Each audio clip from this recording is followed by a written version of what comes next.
Ano yung mga dapat na strategy? Hello, I am Cindy Hapil. Ako po yung sales manager po ninyo. Dream House Realty ang pangalan ng ating realty. 25 years na po tayo. Ang daming strategy. Kaya pag sinabi ko pong may meeting tayo, may meet up tayo sa office, mag-attend po kayo kahit hindi naman lagi-lagi. At least, maka-attend kayo. Kasi iba po yung personal tayo nag-sharing, nag-discuss kung ano yung mga strategy and plano. Sa strategy natin, ang gagawin natin dyan, kung ano muna ang malapit sa'yo, yun muna uunahin natin.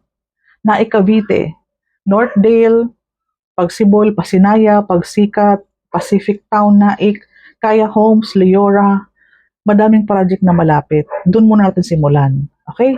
Para maging practice mo siya. Pag kaya mo na, para hindi ka ma-information overload, magdadagdag naman tayo ng mga Tansa project, Neuville, Istana, Sapphire, may Emerald, ang dami dyan. Tarragona, Woodside, madaming project.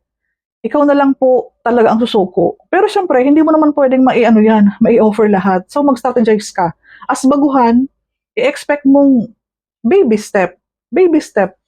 Ano mo, na hindi lahat magagawa mo sa short span of time. So, give your time na makapanood ng video, matuto. Anyways, 5 minutes lang yan. Kaya dapat nakapanood ninyo. And then, ang gagawin natin, strategy. Kung ano ang mabilis mag-commission, dun muna tayo. Para ikaw baguhan, maranasan mo mag-commission ng mabilisan. Northdale Estates, mabilis ang commission kasi low down payment. Pagsibol Village, no down payment. Pagsikat Place, no down payment. Pasinaya Homes, mababa ang sahod. Kaya Homes Row House, kung meron pa, mababa ang monthly. Strategy is the key para kumbaga magkaroon ka ng unang proof, unang feeling na nakakuha ng commission. Pero siyempre, hindi naman ako hihindi kung may buyer ka ng Neuville Townhomes, ng Hamilton Residences. Okay yan. Kaya maganda, alamin mo ang gusto ng buyer mo at ang sahod. Kasi pag Ma'am Cindy, ang sahod niya ay 70,000. Gusto niya ng tansa. Alam ko na kung saan natin dadalhin yan. Basta masigurado ko, meron siyang payslip. Takpan mo lang yung pangalan niya sa payslip kamo para ma-check lang natin kung pasok sa salary required. Mag-asawang pareho regular na empleyado, mabilis hanapan ng bahay. Kasi nga, pag ang asawa, dalawa, hindi hiwalay, mabilis lang sila mag-combine ng sahod. O, 30 plus 30, 60. 25 plus 25, 50. So, mga ganyan siya.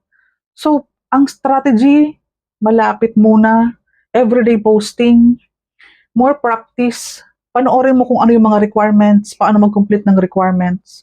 Although, i-guide naman kita, step by step, maganda na sa sarili mo, matutunan mo din siya sa panonood ng mga video na to. Para, kapag nag-usap-usap tayo, di ba, may idea ka na sa sinasabi ko, mabilis natin makukuha or mabilis mong ma-absorb, mabilis ang execution mo. Kasi ang pinakagusto kong mangyari sa team natin is magkaroon tayo ng resulta agad. Nang hindi ka napapagod, hindi ka na-stress, hindi ka na-frustrate kasi ginaguide kita ng tamang pamamaraan. Ayokong marinig na, Ma'am Cindy, nag-tripping ako ng Leora, ang sahod 15,000. Pinagod mo lang sarili mo. Hindi ka nanood ng video, hindi ka nanood ng mga trainings natin. Huwag mong dalhin sa Leora kapag ang sahod ay 15,000 kasi pang Pasinaya yon, Pasinaya Homes. Lahat ng galaw mo gusto ko maging pera, maging magkaroon ng yung fruit of labor ba. Kaya dapat nag-guide ka para huwag kang ma-frustrate, para huwag kang mawalan ng pag-asa o mawalan ng tiwala sa real estate at tumigil. Bigyan mo ng time ang sarili mong matuto, maka-experience ng site orientation, maka-experience ng training, maka-experience mag-reserve. Kahit yung unang tripping mo hindi mag-reserve, more practice. Ang malaking sahod ay may malaking effort. Okay po? Hindi po barya ang komisyon kung nanood ka ng mga video ko, kung nag-attend ka ng Zoom na ginanap, si Sir John man yan or si Sir Bernie ang nag-explain, ina-explain doon kung magkano ang pwede mong kitain. Hindi barya, tama?